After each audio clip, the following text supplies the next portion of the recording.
Hi hello welcome back to my YouTube channel. ಎಲ್ಲರೂ ಹೇಗಿದ್ದೀರಾ? ಈ ನನ್ನ ಹೊಸ ಚಾನಲ್ನ ದೇವರ ಆಶೀರ್ವಾದದೊಂದಿಗೆ ಸ್ಟಾರ್ಟ್ ಮಾಡೋಣ ಅಂತ ಹೇಳ್ಬಿಟ್ಟು ಟೆಂಪಲ್ಗೆ ಹೋಗ್ತಾಯಿದ್ದೀವಿ.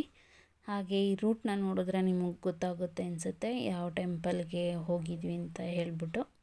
ಹೌದು, ನಾವು ಇವತ್ತು ಹೋಗಿದ್ದು ಗೋರವನಹಳ್ಳಿ ಮಹಾಲಕ್ಷ್ಮಿ ಟೆಂಪಲ್ಗೆ. ನಾವು ಹೋಗಿದ್ದು ಶನಿವಾರ ಆಗಿದ್ದರಿಂದ ಅಷ್ಟು ರಶ್ಶು ಇರಲಿಲ್ಲ. ಶುಕ್ರವಾರ ಸಿಕ್ಕಾಪಟ್ಟೆ ರಶ್ ಇರುತ್ತೆ, ಅಮ್ಮನ್ನ ನೀಟಾಗಿ ದರ್ಶನ ಮಾಡೋದಕ್ಕಾಗಲ್ಲ ಅಂತ ಹೇಳ್ಬಿಟ್ಟು ನಾವು ಶನಿವಾರ ಹೋಗಿದ್ವಿ. ಹಾಗೆ ನೀಟಾಗಿ ದರ್ಶನ ಆಯಿತು. ಹಾಗೆ ನಾನು ಎರಡೆರಡು ಸಲ ದರ್ಶನ ಮಾಡಿದೆ. ಹಾಗೆ ಈಚೆ ಕಡೆಯಿಂದ ಫೋಟೋ ಎಲ್ಲ ತೊಗೊಂಡ್ವಿ. ಹಾಗೆ ಅಮ್ಮಂದು ವಿಡಿಯೋ ಎಲ್ಲ ತಗೊಂಡು ಪ್ರಸಾದನ ಊಟ ಮಾಡಿ ಮತ್ತು ನಾವು ರಿಟರ್ನು ನಮ್ಮ ಊರಿಗೆ ಬಂದ್ವಿ. ದೇವಸ್ಥಾನ ತುಂಬ ಚೆನ್ನಾಗಿದೆ. ನಾನು ನಮ್ಮ ಯಜಮಾನ್ರ ಜೊತೆ ಸುಮಾರು 16 ವರ್ಷದ ಹಿಂದೆ ಇಲ್ಲಿಗೆ ಬಂದಿದ್ದೆ. ಮಧ್ಯದಲ್ಲೂ ಒಂದು ಸಲ ಬಂದಿದ್ದೆ, ಬಟ್ ಈಗ ಮತ್ತೆ ಯೋಗ ಕೂಡಿ ಬಂದಿದೆ ಅಮ್ಮನ ದರ್ಶನ ಮಾಡೋದಕ್ಕೆ. ಹಾಗೆ ನಮ್ಮ ಅಮ್ಮ ವರಮಹಾಲಕ್ಷ್ಮಿ ವ್ರತನ ಆಚರಿಸ್ತಾರೆ ಪ್ರತಿ ವರ್ಷವೂ ಕೂಡ. ನಾವು ಹೋದ ವರ್ಷ ನಾನು ಮತ್ತು ನನ್ನ ತಂಗಿ ನಮ್ಮ ಅಮ್ಮನಿಗೆ ಹೇಳ್ತಾಯಿದ್ವಿ, ಅಂದರೆ ವರ್ಷವೂ ಹೇಳ್ತಾಯಿದ್ವಿ, ಮಗನಿಗೆ ಬೇಗ ಮದುವೆ ಆಗಲಿ ಅಂತ ಬೇಡ್ಕೊ, ಸೊಸೆ ಬಂದು ನೆಕ್ಸ್ಟು ವರ್ಷ ವರಮಹಾಲಕ್ಷ್ಮಿ ವ್ರತನ ಮಾಡೋದಕ್ಕೆ ಅಂತ ಹೇಳ್ಬಿಟ್ಟು ನಮ್ಮಮ್ಮ ಹೇಳೋರು. ಬೇಡ್ಕೊಂಡಿದ್ದೀನಿ ಅಂತ ಹೇಳ್ಬಿಟ್ಟು ಈ ವರ್ಷ ಗಳಿಗೆ ಕೂಡಿ ಬಂದಿದೆ ಅಂತಲೇ ಹೇಳ್ಬೋದು. ನನ್ನ ತಮ್ಮನ ಮದುವೆ ಆಗಿ 6 ತಿಂಗಳಾಗಿದೆ. ಈ ಸತಿ ವರಮಹಾಲಕ್ಷ್ಮಿ ವ್ರತನ ನನ್ನ ತಮ್ಮನ ಹೆಂಡತಿ ಅವರು ಮಾಡ್ತಾರೆ. ಹಾಗೆ ಅಮ್ಮನೂ ಮಾಡ್ತಾರೆ, ನಮ್ಮನ್ನು ಬನ್ನಿ ಅಂತ ಹೇಳಿದ್ದಾರೆ. ಆದರೆ ನಾವು ಹೆಣ್ಮಕ್ಳು ನಮ್ಮ ಮನೇಲಿ ಮಾಡೋದು ಬಿಟ್ಟು ಬಂದು ಇಲ್ಲಿ ಅಮ್ಮನ ಮನೇಲಿ ಮಾಡಬೇಕಲ್ಲ ಅಂತ ಒಂದಿದಿತ್ತು. ಹಾಗೆ ನಮ್ಮಮ್ಮನಿಗೆ ಒಂದು ದೇವಿ ಆಶೀರ್ವಾದನೇ ಸಿಕ್ಕಿದೆ ಈ ವರ್ಷ ಅಂತ ಹೇಳ್ಬೋದು.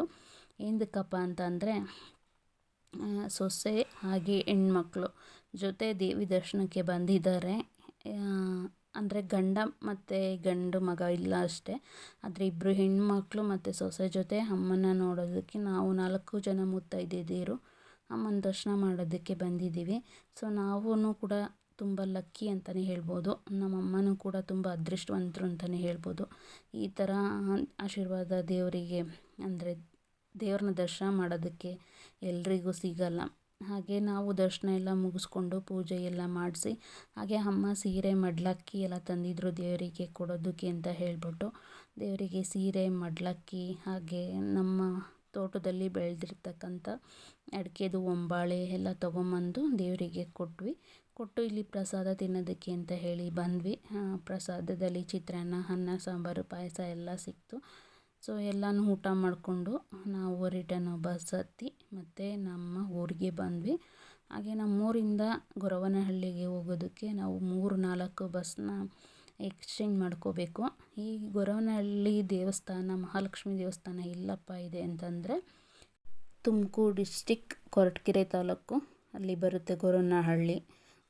ಇಲ್ಲಿ ನಿಮಗೆ ಗೊತ್ತಿರೋರು ಇದ್ದರೆ ಹೋಗಿ ದರ್ಶನ ಮಾಡ್ಬೋದು. ತುಂಬ ಪವರ್ಫುಲ್ ದೇವಸ್ಥಾನ, ಅದು ಮಹಾಲಕ್ಷ್ಮಿ ದೇವಸ್ಥಾನ ಅಂತಲೇ ಕೂಡ ಹೇಳ್ಬೋದು. ವಿಡಿಯೋ ಇಷ್ಟ ಆದರೆ ಲೈಕ್ ಮಾಡಿ, ಶೇರ್ ಮಾಡಿ, ಕಮೆಂಟ್ ಮಾಡಿ, ಹಾಗೆ ಸಬ್ಸ್ಕ್ರೈಬ್ ಮಾಡ್ಕೊಳ್ಳಿ.